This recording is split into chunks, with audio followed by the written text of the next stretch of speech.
Okay, so anyone would like to share anything from this morning or ask any questions or comment on anything? I have the sharing. Can you hear Go me? ahead. Yes. Yeah, I was finding your teachings about feeling things expand and elongate really helpful. And, you know, it was really subtle, I guess, for me today, but it was like I could feel the parts that were holding on or congested, and particularly like in my solar plexus area. And then, but that direction of it felt almost like an expansion, like I imagine like tendrils of energy going out, and rather than the image I had before is rather kind of like stretching and lengthening kind of feel, where it's pulling. This is more like it just kind of like spread, like something organic. And I don't know if that's what your image was, but that was kind of what came to me. And it felt a lot easier. It felt like a lot easier to allow that to happen. And I could see like where that is also what's happening like inside the body, where it's opening and lengthening internally. Anyway, so that was kind of like what came to me from what you shared at the beginning of class, and I was playing with that and just wanted to share that and see if you have any more direction. Yeah, but actually, that's actually a good picture to have. And I think that's actually rather accurate. You know, what's really interesting about this is that, you know, it's kind of interesting. The subtle sensation, the reason the subtle sensation is so important is because at some point, the subtle sensations become really clear. And it takes the issue is it takes a little bit of time. And you know, it's actually, I think that's one of the reasons why few people get there and quit, because it takes a little bit of time, because the subtle sensations in the very beginning, I think, you know, when you feel it for the first time, it's kind of cool because you're not used to feeling the subtle sensations. And, you know, you realize, wow, there's just something there that I didn't realize was there, and I feel it, and that's really cool. And so in the very beginning, it's a little bit motivating. And then as you feel it, you know, it kind of feels like a lot of effort to just feel that a little bit for really not a whole lot of return. And, you know, it just doesn't seem, how to say, worth it. But one of the things that actually happens with these subtle sensations that you really don't anticipate is that later on, you get this feeling where you feel like you're taking a shower on the inside, literally like a warm shower on the inside. And, you know, in one of my meditations, I realized that what's actually really happening is that it's your vascular system opening up from the inside. And when you feel the subtle extensions, what you realize actually, the more, you know, in the very beginning, you just feel these cool things. Like one day, like all of a sudden, like you just feel this warmth spreading on the inside. And then what happens is if you do it, you know, long enough and often enough, you start realizing that that sensation is actually correlated to the sensation of your extension, that subtle feeling that you get when you have extension. You realize that it's actually correlated to that. It's actually the same sensation, but when your body's not fully open yet, you don't get that warm spreading feeling. And so you don't recognize it because they seem different. But that subtle sensation that accumulates what happens is that subtle sensation of extension that accumulates, you start just with your spine, and it's actually a genius thing. That's one of the reasons why empty summits, empty summit strong is actually considered to be the most foundational and the most important, because when your spine opens up, the chances of the rest of your vascular system opening up actually really goes up. And so what people don't realize is that often when you do empty spirit summit strong, not too long after, you forget about the empty spirit summit strong, but sometime after that, your body starts opening up, and then you start experiencing your body being warm and the chi starting to flow. And people don't realize that that's actually because your vascular system is opening, the small capillaries in your bodies are opening, and so because of that, you're starting to feel the warmth. Now, if you combine that with meditation, where you have stillness, then these sensations become a lot more palpable. And what you start feeling is you start feeling the literally that warmth spreading. And in the very beginning, you don't know what the warmth is. It's just, feels like energy spreading. But then the more you train, your awareness starts spreading to the rest of your life, such as when you're doing cardio exercises, like when you're running. And what you start realizing is, oh, this is the same sensation as when the blood starts flowing when I run. Oh, the warmth spreading is blood spreading. And then you feel the capillaries slowly starting to open up. And so your just sensation just grows. And then as that happens, these subtle sensations are tied, the extension is tied to basically the worm spreading. And the worms spreading is literally if I'm not mistaken, at least what it feels like to me, is literally your capillaries opening up. And that's a crazy notion because you're not supposed to have any control over that. But temperature control is tied to your blood flow. And so when you have good blood flow, that's actually what keeps you warm. And the other thing that's tied to is actually the movement of your cells and the energy that it releases when your cells are moving. And so, but for all of that, you need actually circulation. And so the extension, even though fundamental, and actually just really in the very beginning, really not much, it actually ties with your meditation, and then it ties in with your breathing. And then by the time those come together, something really powerful happens.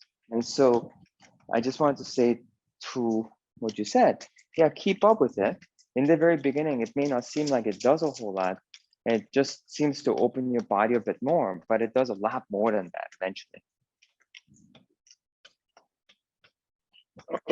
Yes, thank you so much.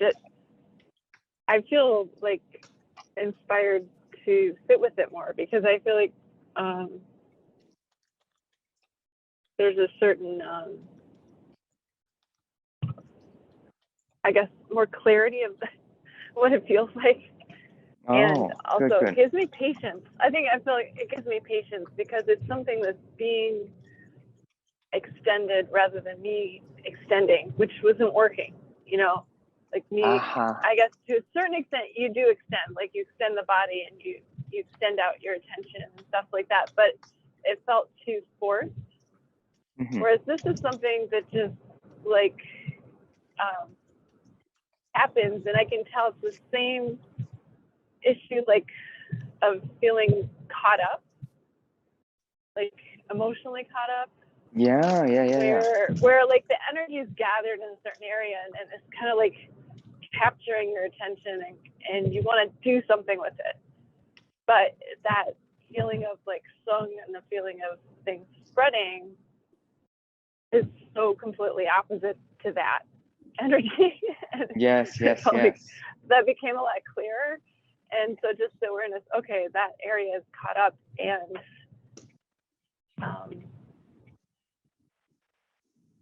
Anyway, I don't know if I'm explaining it very well, Yeah. but No. I You're feel like I doing got great. more of a feel for it.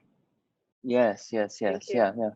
Yeah. You're welcome. Yeah. No, that's what you're saying is actually really accurate. And it's, I think, the reason why we don't do it, but it's kind of like what you said is actually really accurate.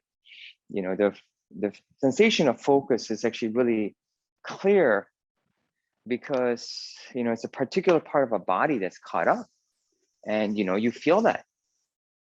So it's really distracting. And then from something that's focused to go to something diffused, and that is actually spread out more evenly to the whole body. And for that sensation to become stronger, that requires a bit of training, if you think about it. And so what you're saying is actually very true. When we're caught up, it's a very specific part of our body being caught up, and these subtle sensations that spread through our whole body is not as clear. And so since it's not as clear, until it becomes clear, and this is actually what you said is really good, is once you start feeling it, it's super motivating. And it gives you patience to invest into it because you can see the returns.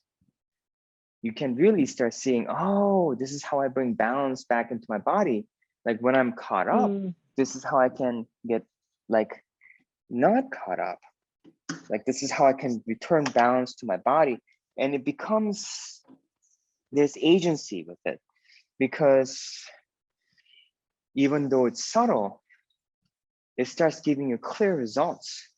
And it starts giving you an idea of how long it takes, before you get there. Like say, for instance, once your body's out of balance, eventually it gets faster, but it takes a good 20, 30 minutes for it to reset.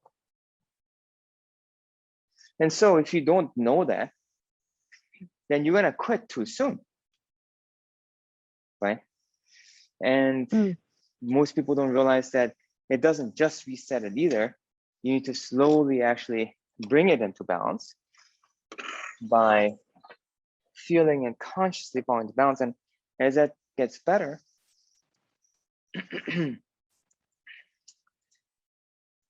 it gets faster, because it's like literally consciously turning parts of your body back on and then re-engaging it and disengaging the parts that are over-engaged.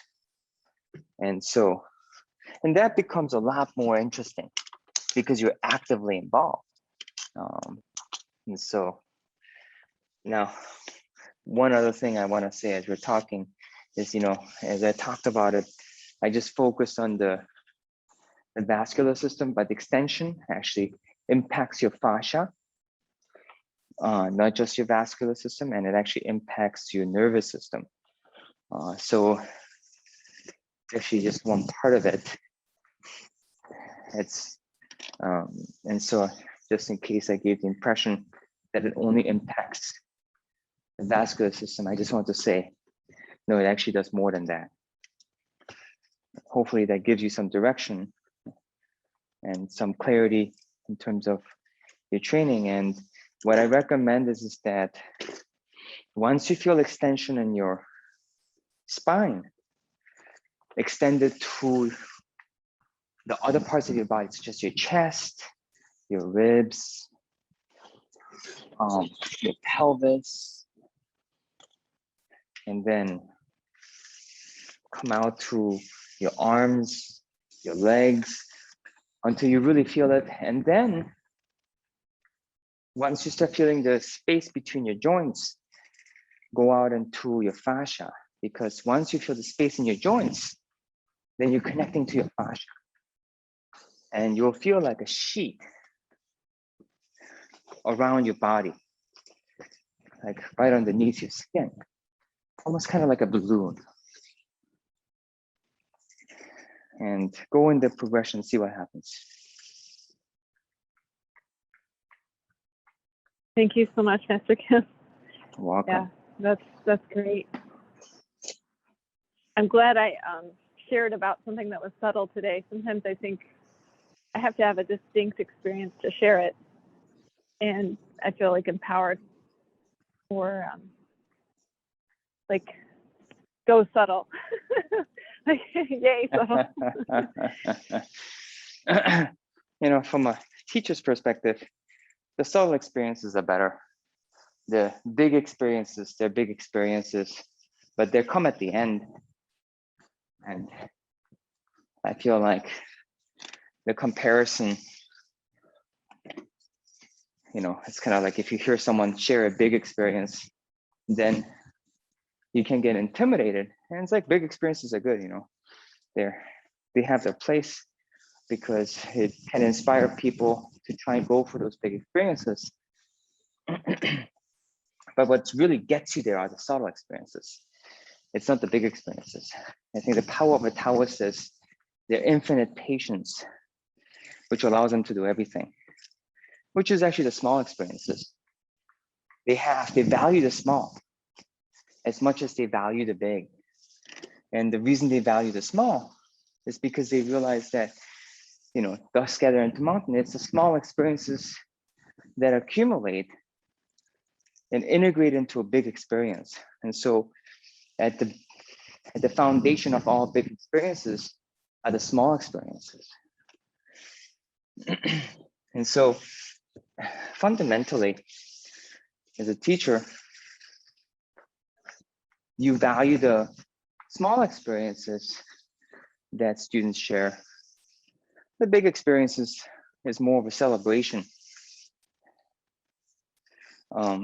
But, you know, they in themselves, outside of inspiring other people because they sound so cool, they don't actually hold the actual value of the path. It's in the subtle that the value of the path is. And Taoism is called the way. And so the really cool thing about Taoist practices is it doesn't care about the results. The results is just a byproduct of the path. And that's why it's called the way.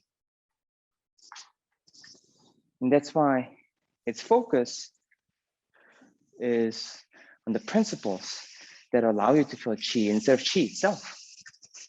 Because qi is just something that comes when you can focus on the principles. And so that's why it's called the way of virtue.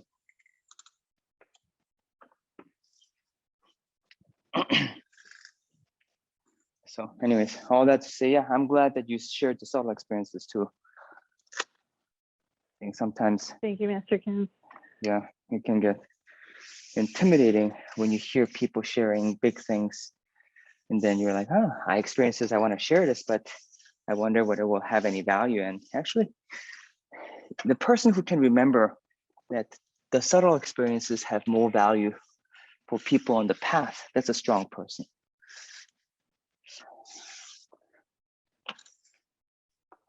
So, okay, very good. Anything else you want to say, or do you feel set?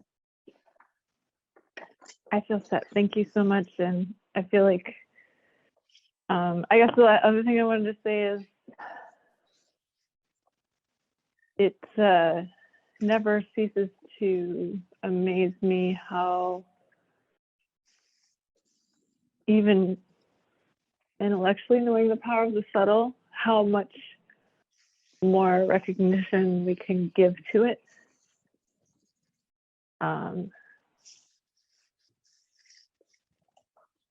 Yeah, I guess that was really encouraging. So thank you. Oh, you're welcome. Yeah.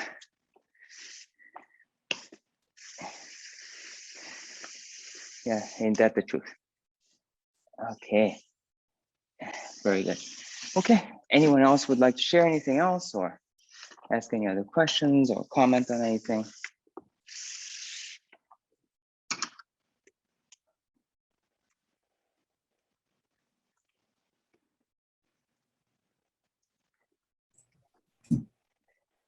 I'll share something real quick. I also really appreciated the extension. It was really pleasurable and fun to work with. And the teachings on that were really helpful. And I had a really interesting experience, which was I was not feeling good today. I was like, oh, I feel old. And I was like, how old do I feel? And I checked my body, I felt like it was 50, which is not my age. And I was like, huh, I feel like older than I'm supposed to be. Mm-hmm. And it was really interesting. Um, and then I found two things. One, the more I extended, I felt like the dial turning back. I felt like my body getting younger the more I extended. Mm-hmm. Mm-hmm. And then the more as I was extending, and doing and like going through the practices, my body was releasing things, and the more I would release the like I could feel my body getting younger until it felt like it was younger than actually my age. Mm-hmm. And so, I feel like it was just really it kind of confirmation helping me see more clearly that actually it's like about how we hold ourselves is how it felt. It's like how, and I felt like as I held myself differently, like through the extension and as things let go, then I really felt like such a different person. And it was really profound. I really felt like about probably more than 20 years younger just within the thing. And not trying to do it, but just like, just with the practices, and it showed how powerful that is. And it made me appreciate what a gift they are, because it's like you kind of get to feel renewed every day. So I just want to share that. That really shows that the Taoist practices were created by a bunch of old guys. Totally. Yes. It's I have I think actually everyone who does these practices long term actually experiences that, no matter like, where I actually have the same experience where when I was younger, I was just not feeling good, like for a certain amount of time, and I was like, oh my gosh, I feel like I'm 60 or even older. And as I started doing these practices, I started remembering what my Taoist teachers, the older Taoist teachers told me, saying about why these practices are so important. And my third Taoist teacher said, you have to remember that, and this is actually my third Taoist teacher is the one who actually recommended I learn Tai Chi if I want to stay in martial arts. And he said, look, like, you're young right now and you're doing external martial arts, but once you get old, you can't do a lot of these things and you lose all that effort you put into it. And he said, you want to start investing in chi so that you can retain your ability into old age. And he said, and then he said something really interesting. He said that basically these practices were created by martial artists. The Tai Chi was created by martial artists who got older, who were expert martial artists, and they got into their 40s and 50s and realized that they couldn't do what they used to do anymore, and then keep up with the younger ones, with the 20 and 30-year-olds. And said the practices evolved from that. And it said, so you want to start investing in that now if you want to retain your ability. And that was really powerful, because as I started diving into more of the practices, I started just realizing how true that is. And it actually started making me feel, actually what they say is that the age of a person is not their age. The age of a person is determined by how much chi is flowing in their body, and basically in the balance. And one of my Tai Chi teachers, when he was in his 50s, had to go and get his knees, and he actually injured his knee and had to have his knee checked out, and said, huh, your knee is like a 20 or 30-year-old knee. She's better than most people in the 20s and 30s. And it's because he'd been practicing Tai Chi. And he was just talking about the benefits of these practices. And, we don't think about that. We think about age as an inevitable thing. We don't think in terms of age being a matter of balance. But if we understand age from a matter of balance, then we can tell, oh, I feel this old because I'm lacking balance. And as you bring balance back, you'll feel your age changing. And I think that's really powerful.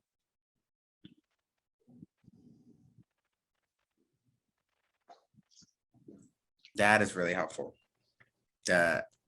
Like age as the chi flowing through you and the balance, that's I feel like made it even more concrete for me. And that really makes sense with experience. Mm-hmm. It also makes sense why, you read the stories about the like 1,000-year-old hermit, who's like wandering in the mountains. And it makes sense why something like that could be possible. Mm-hmm. Yeah. I'm going to say something that William C.C. Chen, Master William C.C. Chen said. He said something which is really interesting. He said, I'm really happy with the ordinary things that Tai Chi provides. Everyone talks about the extraordinary, supernatural benefits of Tai Chi. And he said, I'm paraphrasing, but he basically said, I'm not going to get involved whether those supernatural abilities exist or not. But I just like to say, even if Tai Chi had no supernatural abilities whatsoever, I'm just happy with the ordinary things that Tai Chi provides. And I like to say the same thing. It's kind of theoretically to stay in balance, you can actually maintain your youth forever. And one of the things, one of my teachers, I forget who said this, but said, it's a matter of exchange. And I want to just make sure that we're not left with the impression that if you do these practices, you can be immortal or you can get to 1,000 years old. And I'm not saying it's not possible. And I'm not saying it's possible. I want to make a different point. And the point I want to make is that when you do these practices, your awareness goes up for sure. And your sense of acceptance and gratitude goes up. And your quality of your life goes up as your awareness goes up. And your agency with your own self goes up. And so therefore, life becomes good. And you stop fighting the things of life that you shouldn't fight. And you start accepting the things of life that you should accept, which is the circle of life and which is the seasons of life. When winter's coming and saying that winter shouldn't be there, that doesn't work.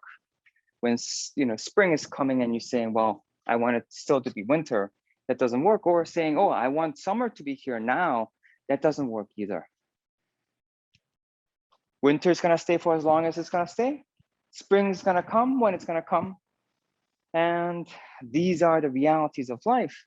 The Taoist practices should be, they're eternal because they allow you to accept these things and find peace with them. And not only find peace with them, but actually find joy in them. Like in the winter, you do exercises that strengthen you and bring you more heat.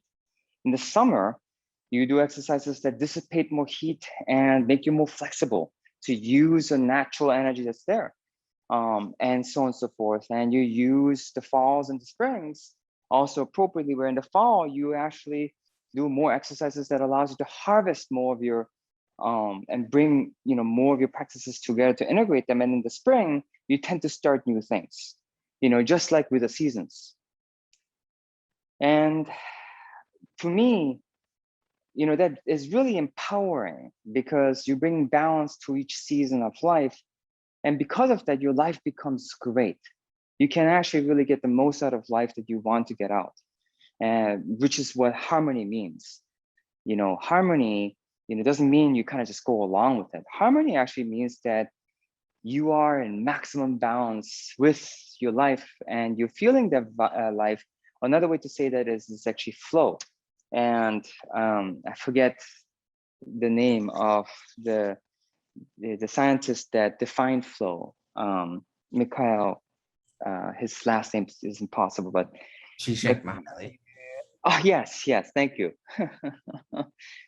But anyways, you know, he defined flow as that place where you're right at the point of challenge, where you're maximized, but it's not overwhelming, and that's where you find play.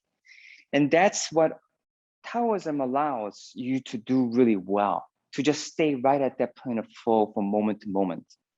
And someone might wonder, well, in this very moment, like when I have nothing to do and I'm by myself waiting at a bus stop, how is it possible? And it's actually possible because a true Taoist, while waiting at the bus stop, would be doing standing meditation. Even if they're not in a standing meditation posture, they would be extending their spine to its max and maximizing the body and increasing the chi flow, and then just playing with themselves in that moment. And the joy that comes from the opportunity that's given to cultivate one more during waiting periods, or to cultivate yourself. Like, you know, once I started this, like, for instance, everything became a practice. When I'm doing dishes, it became a practice. When I'm studying, it was a meditative focusing exercise. When I was doing vacuum, same thing. When I was helping someone move, it was a day to test my extra, you know, extra pressure on my system to see whether my alignment would stay and whether I would stay relaxed through it, and whether my breathing would get disrupted or not, and I could stay in balance. And your entire life becomes a practice, which is the way, and which is the way to actually maintain balance. And you seek balance from moment to moment, and you start being in the flow because you are maximized from moment to moment. And so I want to say that those ordinary benefits are much more important than an ultimate goal. And I'm not saying that that's what you were saying, but I just want to say that because when you read these things, you're inspired, and then you can fall into fantasy. And all my teachers have said, those are great, but claim your life in this moment, I think, is probably one of the most important messages I personally learned. So I want to end on that note. So that's what people take away. You're welcome. Okay, I'm done cleaning and I'm past time, so I gotta scooch here. But you all have a great day of Tao and enjoy your practice. Thank you. Thank you, Master Kim. Welcome. Thank you, Master Kim. Welcome.